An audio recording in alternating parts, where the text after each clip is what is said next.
Good morning, Porsche people.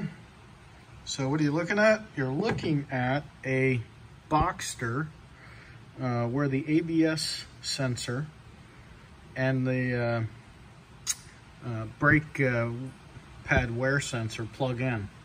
And you'll see that this is broken. Pretty common thing. I don't think Porsche expected it though, because this harness that comes out through this grommet is wired all the way back to the computer. Now, we know it's a problem because Porsche actually came out with a repair kit.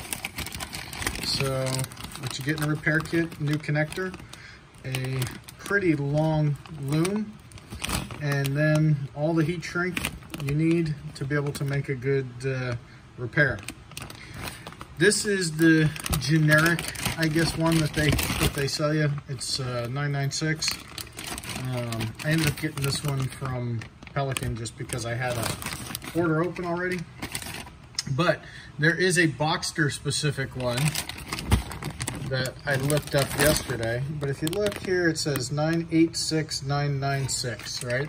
So on the left-hand side, and where it'll get screwed up is, you see this right here, how this has that angle on it. If you get the wrong one, you'll have to install it upside down. It'll still work, but it won't be the correct one.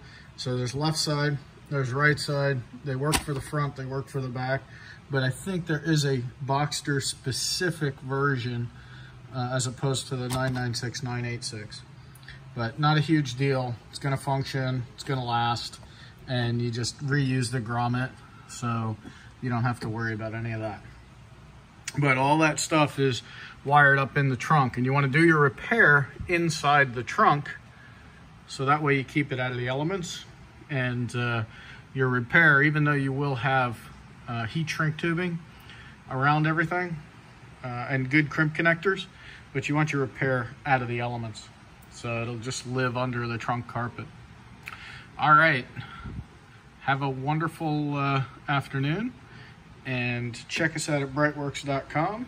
If you have any questions, give us a call. If you need a repair, give us a call too. Have a great day.